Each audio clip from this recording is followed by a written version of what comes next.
दोस्तों, आज की सबसे पहली और बड़ी खबर।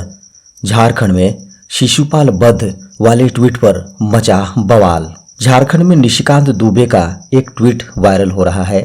सांसद इशारा किस ओर कर रहे हैं यह स्पष्ट नहीं है, लेकिन मीडिया की खबरों को माने तो मुख्यमंत्री हेमंत सोरेन की ओर निशिकांत दुबे इशारा करते हुए ट्वीट किया है। इस कलयुग में झारखंड के शिशुपाल वध का समय आ गया है, ऐसा ट्विटर पर ट्वीट होने के बाद बवाल मच गया है। बता दें कि मुख्यमंत्री हेमंत सोरेन को ईडी के द्वारा 23 सितंबर को पूछताछ के लिए दफ्तर बुलाया था। मुख्यमंत्री हेमंत सोरेन पूछताछ के लिए दफ्तर नहीं पहुंचे और उच्च न्यायालय का रुख किया है। बता दें कि इस ट्वीट को लेकर जेएमएम ने भी स्पष्ट टिप्पणी नहीं की है। जेएमएम ने कहा है कि अगर निशिकांत दुबे कुछ कहना चाहते हैं तो इशारों में क्यों कह रहे हैं, साफ साफ कहें कि कहना क्या चाहते हैं। बड़ी खबर है, झारखंड समेत इन राज्यों में 2 दिनों तक भारी बारिश का अनुमान। मौसम विभाग ने बारिश को लेकर अलर्ट जारी किया है। आईएमडी के अनुसार भारत के कुछ राज्यों में भारी बारिश जारी रहेगी। मौसम विभाग की ओर से जारी चेतावनी के अनुसार अगले 2 दिनों के दौरान बिहार, झारखंड, उत्तर प्रदेश, हिमालयी, पश्चिम बंगाल, सिक्किम और पूर्वोत्तर भारत में भारी से बहुत भारी बारिश जारी रहने का अनुमान लगाया गया है। इसके अलावा छत्तीसगढ़, पश्चिम मध्य प्रदेश, विदर्भ, अरुणाचल प्रदेश, असम, मेघालय और अंडमान और निकोबार में भारी वर्षा की संभावना है। वहीं अगले 5 दिनों के दौरान देश के अन्य हिस्सों में छिटपुट से हल्की बारिश की भी भविष्यवाणी की गई है। भारत मौसम विज्ञान विभाग ने शुक्रवार को लोगों से अनुरोध किया कि वे ओडिशा में संभावित चक्रवात आने के संबंध में अफवाहों पर ध्यान नहीं दें। झारखंड में छात्राओं, महिला कर्मियों की सुरक्षा के लिए जल्द जारी होगा गाइडलाइन। झारखंड में छात्राओं, महिला कर्मी की सुरक्षा सख्त होगी। झारखंड के कॉलेजों और विश्वविद्यालयों को छात्राओं एवं महिला कर्मियों की सुरक्षा के लिए अनिवार्य रूप से पर्याप्त महिला सुरक्षा गार्ड रखने होंगे। मुख्य द्वार पर भी महिला सुरक्षा गार्ड की तैनाती होगी। मुख्य द्वार समेत महत्वपूर्ण जगहों पर सीसीटीवी भी लगाए जाएंगे। उच्च एवं तकनीकी शिक्षा विभाग ने उच्च शिक्षण संस्थानों में छात्राओं एवं महिला कर्मियों की सुरक्षा के लिए गाइडलाइन लागू करने का फैसला लिया है।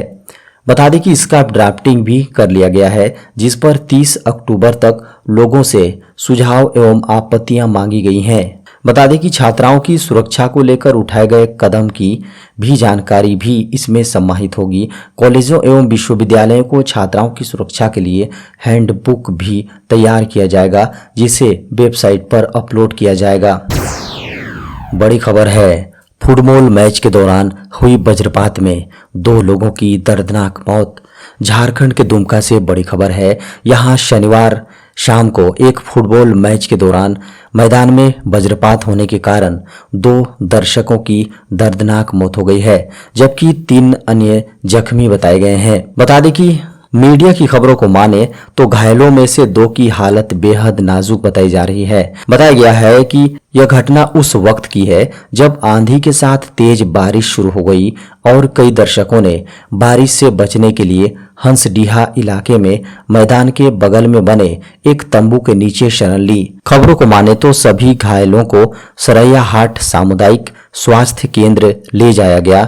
जिला नगर सर्जन के अनुसार घायलों में से एक को प्राथमिक उपचार देने के बाद छुट्टी दे दी गई, जबकि 2 अन्य को एक अस्पताल में एडमिट किया गया है। बड़ी खबर है, झारखंड के इन 5 इलाकों में खोले जाएंगे केंद्रीय विद्यालय। झारखंड के इन 5 इलाके देवघर, जमशेदपुर, साहिबगंज, राजमहल, पाकुड़ तथा महगामा गोड्डा में जल्द केंद्रीय विद्यालय खोले जाएंगे। बता दें कि इसको लेकर स्कूली शिक्षा एवं साक्षरता विभाग ने इन जिलों के उपायुक्तों से जमीन की उपलब्धता तथा प्रस्ताव से संबंधित जानकारी ली है। साथ ही केंद्रीय विद्यालय खोले जाने के सभी आवश्यक प्रक्रियाओं को पूरा करने का निर्देश जारी किया है। इसे लेकर रक्षा मंत्रालय की सैनिक स्कूल सोसाइटी से उपलब्ध जमीन का निरीक्षण करने का अनुरोध किया गया है। सैनिक स्कूल सोसाइटी द्वारा जमीन का अनुमोदन किए जाने के बाद इसके हस्तांतरण की कार्रवाई की जाएगी। महिला आरक्षण को लेकर कानून बनने के बाद बदल सकती है झारखंड की राजनीतिक तस्वीर। राजनीतिक विशेषज्ञों का कहना है कि महिला आरक्षण को लेकर कानून बनने के बाद झारखंड की राजनीतिक तस्वीर में बदलाव जरूर होगा। झारखंड राज्य विधानसभा में 27 सीटें महिलाओं के लिए आरक्षित होंगी। सभी दलों को शामिल कर लें तो 5वीं विधानसभा में केवल 12 महिला विधायक हैं। झारखंड में निर्वाचित विधायकों की कुल संख्या 81 है। नए परिसीमन के बाद महिला आरक्षण लागू होने पर झारखंड विधानसभा में आरक्षित सीटों की संख्या स्वाभाविक रूप से बढ़ जाएगी। बता दें कि सत्ताधारी गठबंधन महिला विधायकों के मामले में आगे है। सत्ताधारी दल झारखंड मुक्ति मोर्चा कांग्रेस गठबंधन महिला विधायकों के मामले में आगे है। दोनों दलों में 4-4 महिला विधायक हैं। 2019 में विधानसभा चुनाव में कुल 127 महिला प्रत्याशियों ने ताल ठोकी और इनमें से 10 महिलाएं निर्वाचित होकर विधानसभा में अपने अपने क्षेत्र का प्रतिनिधित्व कर रही हैं। गूगल और एप्पल की होगी छुट्टी, फोन पे ने लॉन्च किया नया ऐप स्टोर। अगर कोई ऐप डाउनलोड करना हो तो लोग गूगल प्ले स्टोर और एप्पल ऐप स्टोर पर जाते हैं। ऐप स्टोर के लिए गूगल और एप्पल का ही सबसे ज़्यादा इस्तेमाल किया जाता है। अब इन दोनों अमेरिकी कंपनियों को टक्कर देने के लिए made in India app store आ गया है।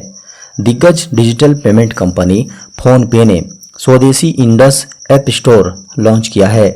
इंडिया में बना ये ऐप स्टोर ऐप डेवलपर्स के लिए पेश किया गया है।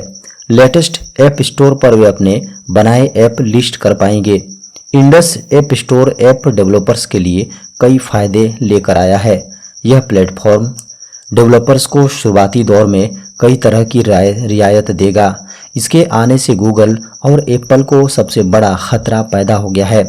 अब ऐप डेवलपर्स के लिए इंडस ऐप स्टोर के तौर पर नया ऑप्शन मिल गया है। इंडस डेवलपर प्लेटफॉर्म्स को 23 सितंबर को पेश किया गया है।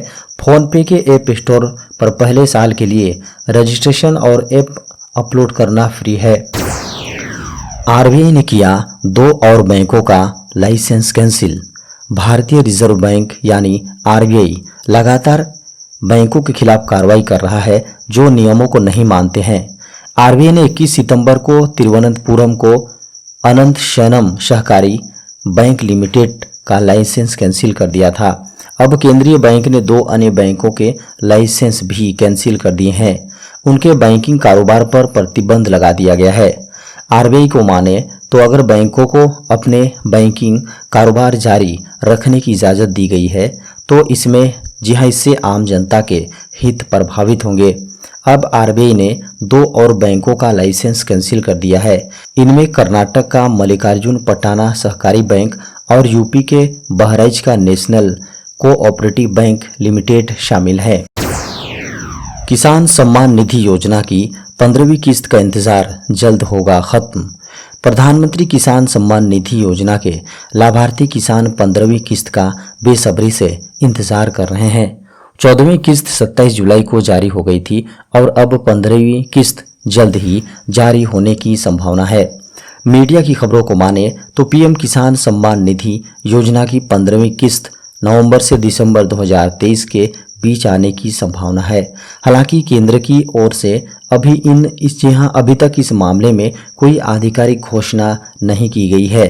पीएम किसान योजना के हिस्से के रूप में सभी भूधारक किसान परिवारों को हर वर्ष 6,000 रुपये का वित्तीय लाभ मिलता है जो 2,000 रुपये की 3 समान किस्तों में देय होता है। जिन किसानों के नाम पर खेती योग्य भूमि है वे कार्यक्रम के तहत लाभ प्राप्त करने के पात्र हैं। वहीं संस्थागत भूमिधारक किसान परिवार जो संवैधानिक पदों पर आसीन है वह इसके लिए पात्र नहीं है। देश को जल्द मिलेंगे 9 वंदे भारत एक्सप्रेस की सौगात। देश को एक बार फिर वंदे भारत एक्सप्रेस की सौगात जल्द मिलने वाली है। पीएम मोदी 24 सितंबर को इन्हें हरी झंडी दिखाएंगे। ये 9 वंदे भारत ट्रेनें 11 राज्यों में कनेक्टिविटी को बढ़ाएंगे और लोगों को आने जाने के लिए एक सुगम माध्यम देंगी। इन ट्रेनों के संचालन से पुरी, मदुरै और तिरुपति जैसे महत्वपूर्ण धार्मिक स्थलों को नई कनेक्टिविटी मिलेगी। ये ट्रेनें काफ़ी तेज होंगी जिससे यात्रियों के समय की काफ़ी बचत होगी। इन ट्रेनों में यात्रियों को वर्ल्ड क्लास सुविधाएं मिलेंगी, जिससे पर्यटन को भी बढ़ावा मिलेगा। प्रधानमंत्री नरेंद्र मोदी 24 सितंबर 2023 को दोपहर 12:30 बजे वीडियो कॉन्फ्रेंसिंग के माध्यम से इन 9 वंदे भारत ट्रेनों को हरी झंडी दिखाएंगे। ये नई वंदे भारत ट्रेनें देश भर में कनेक्टिविटी में सुधार और रेल यात्रियों को विश्व स्तरीय सुविधाएं प्रदान करने के प्रधानमंत्री के दृष्टिकोण को साकार करने की दिशा में एक बड़ा कदम होगा। देश में कोरोना वायरस संक्रमण के मिले 70 नए मामले। भारत में एक दिन में कोरोना वायरस संक्रमण के 70 नए मामले सामने आए हैं, जबकि उपचाराधीन मरीजों की संख्या 466 हो गई हैं। केंद्रीय स्वास्थ्य मंत्रालय की ओर से शनिवार को जारी आंकड़ों में इसकी जानकारी दी गई है। सुबह 8 बजे तक के ताज़ा आंकड़ों को माने तो कोविड-19 से मरने वालों की संख्या 5,32,031 है। देश भर में अब तक कुल संक्रमित लोगों की संख्या 4,49,98,463 हो चुकी है। स्वास्थ्य मंत्रालय की वेबसाइट के अनुसार देश भर में 4,44,65,966 लोग संक्रमण से रिकवर हो चुके हैं। संक्रमण से रिकवर होने की राष्ट्रीय दर 98.81% है, जबकि मृत्यु दर 1.18% है। स्वास्थ्य मंत्रालय के अनुसार देश में अब तक कोविड-19 रोधी टीके की 220.67 करोड़ खुराकें दी जा चुकी हैं।